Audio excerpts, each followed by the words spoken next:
Hey, what's going on guys? Mark back in the workshop on Mark's Aquatics. Today's little episode, we're going to have a little look around the workshop here, and we're also going to be looking at this big girl here that you can see in front of you. Now, she came out the other day. I'm not sure if you saw the pictures on Instagram or Facebook, on my Facebook page, but she came out. Now, the reason why she came out, and she was mooching around and acting all funny and twisting her little legs around and things, was because she has shed her shell. Now, that was a couple of days ago, and she's hardened up quite nicely now. So I've just gently put her into this bowl while I'm doing a couple of alterations on her tank, and to give her a better hide, because obviously she's grown quite significantly now after she's popped out of that shell. I've got the shell, I've dried it out, so we'll have a look at that in a minute as well. But I just thought I'd show you her before I put her back in her tank. She has grown quite a lot since, in fact, if I can put, I'll just zoom back out a minute, and I'll put her further forward. If you like these little videos guys, hit that subscribe button there and the old notification bell for up and coming videos. But there you go, you can see what size she was, and I'll try and get you a bit closer over the top. But you can see the difference in size and the width of the tail, the claws, and on the top of the carapace as well. And she's blown up quite a size from when she, you know, for what she was before. So that's quite interesting. But I'm not going to keep her in there anymore. I just thought I'd show you that quick difference. Beautiful pink she's got along her abdomen there. I'm not sure if you can see them there, but you can see lovely pink spots running all the way up. And she's got an absolutely stunning colour blue on the top of the head now, and on the claws as well. You can tell she's a female because she's got all blue claws. I'll get into that in a minute.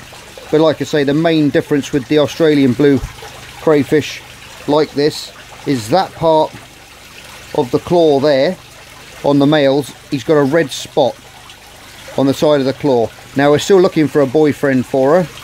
Haven't come across one as yet, but I'm sure one will pop up soon. And it'd be lovely to breed this and get a few, and get a nice little clutch of berries on her and bring them out. But there you go, you can see the difference in the size there. Right, I'm going to just pause you for a minute, and then I'm going to pop back in a second and we can have a look at this shed. Right, she is all happily back in her tank and all settled in. Now, I've just given you another angle now of the workshop. There's all our little mate Jack there, and if you look at his fins as well, he's lost that white around the edge. It tends to be going more blue around the outside, which I'm not fussed about at all. We do know they change colour, but he's still got a stunning red in him. And all these little dwarf pygmies in here are having a right time. Let's see if this chap wants some little live bloodworm. Just put a couple in there. Bang, he's nailing them. I'll put a few in for the pygmies as well. They tend to hide because I've got the extra light on the side. I've got the extra light on the side, so it's a little bit bright, so they've gone behind the rock work. So they might come out when they smell those bloodworms in there. Jack's happily feasting away. You can see the size of the crayfish or the blue lobster compared to him. And now, like I say, she's probably even longer. She's even longer and wider now. Now she's popped out of this old suit. Well, we can have a look at it now, which is interesting, without getting a bite and without disturbing her. Because when they come out of the shell, I know when you guys, all you shrimp keepers out there, when you see your little casts where they've cast off the little white shell, but with the bigger lobsters and the bigger crayfish, you get all the colour left in the shell and everything, and it's fantastic. And as soon as they come out, you can rearrange them. Now, I use my tongs. You can, when they first come out, they're all waterlogged and everything else, so they're very, very limp and they can fall apart quite easily. So what you've got to do is you've got to literally piece them together, get it to where you want it, and then as all these old ligaments and things dry up, you'll end up with a solid cast. Now, these claws are quite heavy, so those are the only things that haven't dried out as yet, so they're still moving. but everything else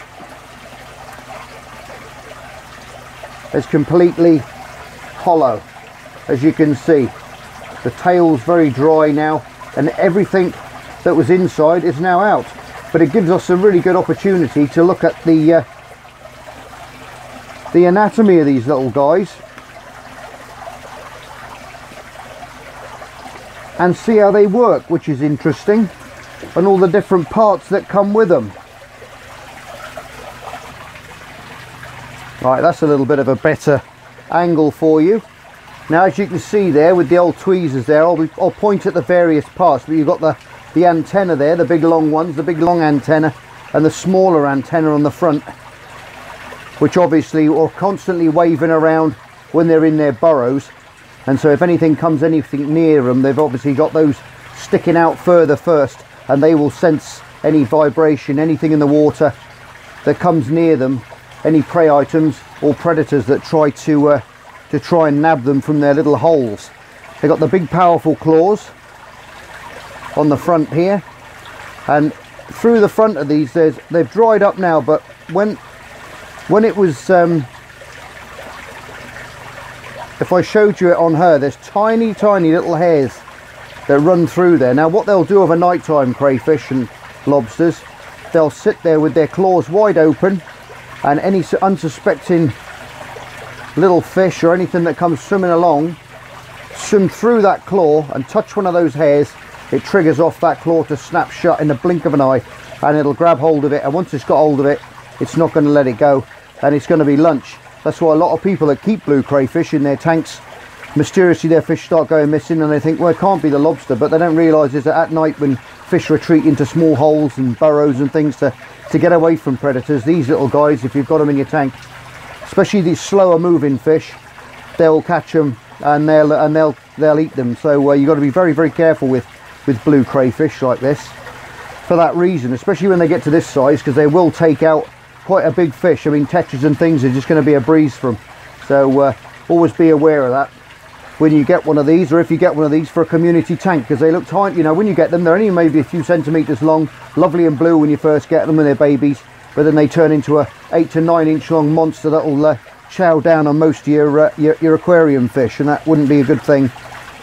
Best kept in a species only tank, I think, like she is. She's happy in her tank, going to look for a male at some point in time. Hopefully we'll find one. But we're getting back to all these. They've got all the walking legs here. These ones at the back here have just got the little spikes on the end, and peripods as they're called. And as they get further up to the front, you'll get these very small little pincy claws on the front, just like you would see on your normal little shrimp.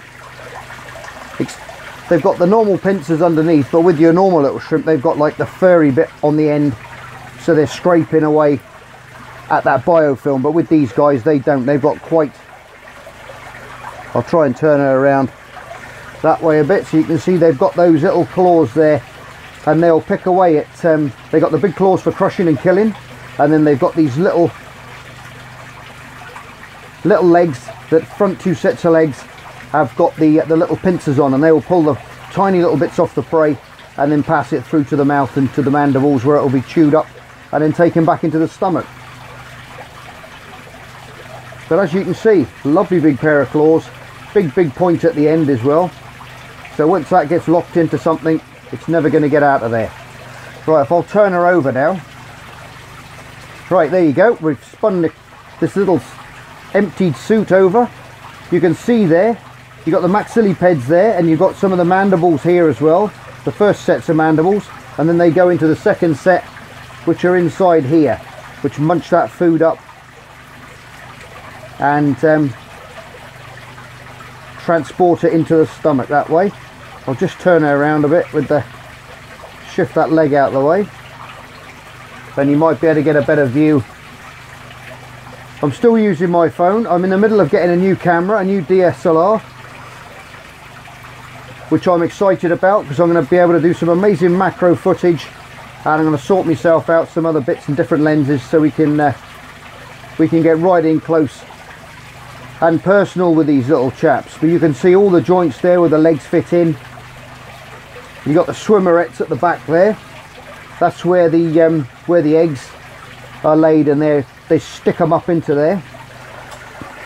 You can tell the females because they've normally up around here, up around the vent here, they've just got the one hole where the eggs come out. That's the back side is further down. The bum section is right at the end of the tail. Okay, sorry about this camera work, guys, but you can see that's the bum section there. That's where all the poo comes out, and then further up here is where the eggs come out. That's why when you see a saddled female in your shrimps, they hold all the eggs just up behind the head and the abdomen section there. So it's like that saddle that you see in your shrimps when you breed them. And so what the male does, the male will actually turn this female over when they breed, just like this. She'll turn over onto her back.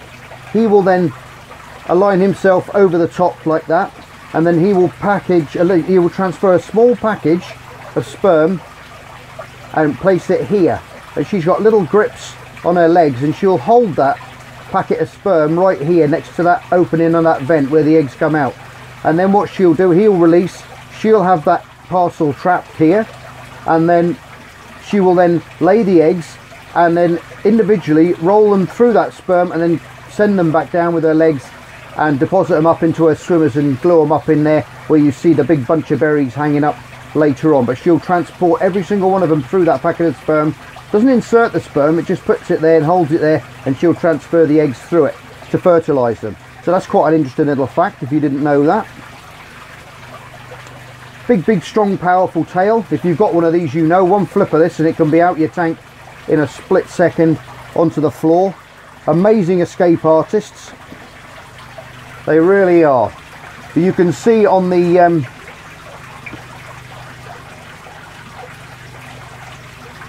you can see on the tail there, because it's so fine, it's actually drying up and wrinkling now. If you do want to dry one of these, you can keep it, you can actually put it between some paper and put some pegs on or something just to hold them flat. And I think they look fantastic like this. And what I've done in the past is I've got them with resin, and I've made a tiny little bowl up, and I filled it full of clear resin, and they make pretty funky looking paperweights. I used to do them with tarantula sheds as well, and I used to keep and breed tarantulas years back. But that's a pretty interesting way of showing you guys how they shed. I'll tell you how they shed. What happens when they get to the stage, you'll see them, if your crayfish is going to start to molt, you'll see them, they'll start wriggling their legs around all strangely, and you'll think, oh, what's going on there? What they're doing is they're loosening up the inside. Okay, they're loosening up the inside so they can pop out of this old shell. And what happens is it's basically like a car bonnet. What happens is that the skin cracks around here, around the carapace there, okay, to the abdomen, and then the shell will basically pop up. That whole section there will lift up like the bonnet of your car, and as that lifts up, then they fold themselves out. I'm sure there'll be a video. It's a real shame I never caught her actually doing the molt, because I could have videoed it for you, but you know, they always wait till it's quiet, or night time when everything's quiet, before they do when they do these things, because they're very soft when they first emerge, because they've got to be a bit jellified to get out of this shell, and very soft, and then they harden up very rapidly after that. But that's what happens. That literally flips up like a bonnet, then they creep out of there, and then you've got this old shed left which has got no living tissue in it whatsoever. It's just 100% shell. That's all it is. There's nothing else in there. It's not going to smell, it won't do anything. It'll just that's it, just dry out, and you can use them as ornaments if you want, and you can keep I've done it before years ago where I've had small ones and I've had them in stages going up right up to full size, and I had them all, every single shed, and I can't remember how many there was now, but there was quite a few, and that was interesting to see the size, the progression in size as it was getting older. Anyway, I thought I'd just show you a bit of Jack and these little guys as well, and have a quick chat to you about the other tanks up here, which are coming along brilliantly. Jack's happy as Larry in there. He's loving his new home. The dwarf pygmies are really enjoying their homes as well. I'll try and turn this side lamp off just to see if they will come out. They may do.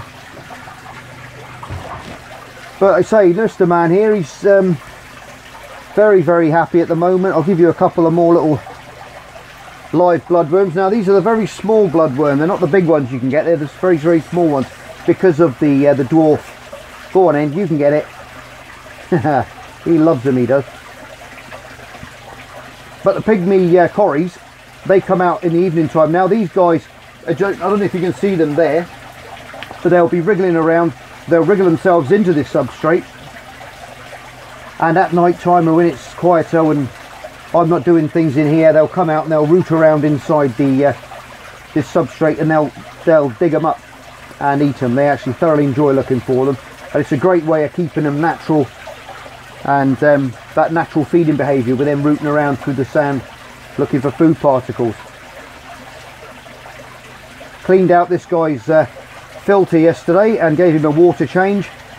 The Ricky has gone mad at the back. I thought he'd died off in there, but it's come back with a vengeance at the side there. I don't know if you can see it growing up that side there. Could do with a bit of a scrape. The snails are doing a fine job. Believe it or not, Jack has he's after my tweezers now. He's polished off all the little snails, all the small snails. He's eaten them. There's not many in. I can't see any in there now. All the ones that are on the glass, he was picking them off and eating them. I put some Daphnia in here as well, but they weren't as lively as the bloodworm, and I think a lot of them have died off because it wasn't. It was a bit of a last minute dash down to the shop, and I think most of the good lively stuff had been sold. So the bloodworm's nice and lively though, and he goes mad for them. Right, with the tank next door here, we've had some brilliant growth on the moss. I'll try and get you in a little bit closer on the growth of the moss. But that's really come along seriously well. It's probably grown a couple of centimetres, I would have thought, all over the top, around the sides, down here. The mind your own business at the back, the creeping plant is doing well. I've trimmed back a few leaves. As you can see, the Anubias is still out the water, doing really well. The Java fern is out the water and lovely and green. The dwarf lettuce is doing well. That's sprouted, quite a few new ones out already. Another Anubias over here, doing well. And all the mosses that we got from the Brecon Beacons, if you're unfamiliar with that video, pop back and have a look at the Brecon Beacons video. Some stunning moss up there really is. And I bought some of it back from one of the waterfalls, which is that piece there, and this piece here, and most of these bits, and a couple of bits from my garden as well of different types. Don't ask me the names of them, there's so many different types of moss, it's unreal. There really is a lot. But the spider plant's doing well, the umbrella plant's doing well, the mangrove is doing well. There's a little bit of a burnt patch there, it might be a little bit close to this light. That's why it's just browned the end of that leaf off, but I'm not too worried about that. Pothos plant's doing amazingly well, but they would in there, and the other variegated type, the light one's doing well at the back too. Ricky is doing well, Baby's Tears is doing well, the piece we've put down there. If you can see that, I'll just hang you down a bit. Yeah, some of the Baby's Tears we put down there was just one little bit, and that's already bushed up a little piece there as well. Some more Ricky there, that's doing well. The hair grass is starting to sprout nicely and starting to move, and he's still picking off his bloodworms. Loves them, he does. But yeah, really healthy. Done a water change in this today as well. No sign of the little pygmies, they're all hiding away. But I love it when they do what they do in nature, and they just come out as and when they want to. They'll all buzz around, they'll all come out and have a nice swim around in a little shoal, and then they'll go back and hide in amongst the rocks when they want to feel safe, which is nice. But all in all, everything's looking well, looking healthy. The koi are a little bit more active today. They've been swimming around, which is nice. They're back under the sheets now, but earlier on they were out, which is a sign the temperatures on the up, and they're getting a bit more active, and they'll soon be looking for food, which is going to be exciting, because I love to see them with the covers off in the summer, just gliding around in the sun. It's magic stuff. But yes, the tanks are doing really well, really happy with the progress of these so far. Like I said, these was all cycled media and everything in this one. This one was obviously cycled before Jack went in. But it's looking really, really nice. The waterfall's working fantastic still. And some of you were saying, I said one comment I read which was quite funny, he said, oh, you spent 4 hours doing it all and then you can't get to the filter. But obviously you didn't watch the rest of the video, because like I said, all I've got to do is take off this rock on the top here, and there's the pipe exposed, and behind that just there, move a couple more, and I can lift the filter out and clean it. So there is that reservoir behind there which you can't see because it's camouflaged with the plants. So I can clean the filter out, so don't panic.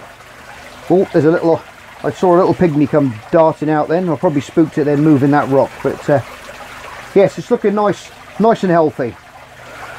Anyway guys, I hope you liked that little video. If you do like these videos, please like, share and subscribe. We hit 6,000 subscribers today, which is absolutely magic. Made my day.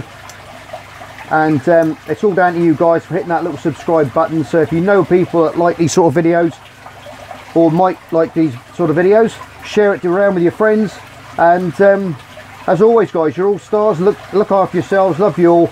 And I'll see you all on the next edition of Mark's Aquatics. Take care. Bye for now.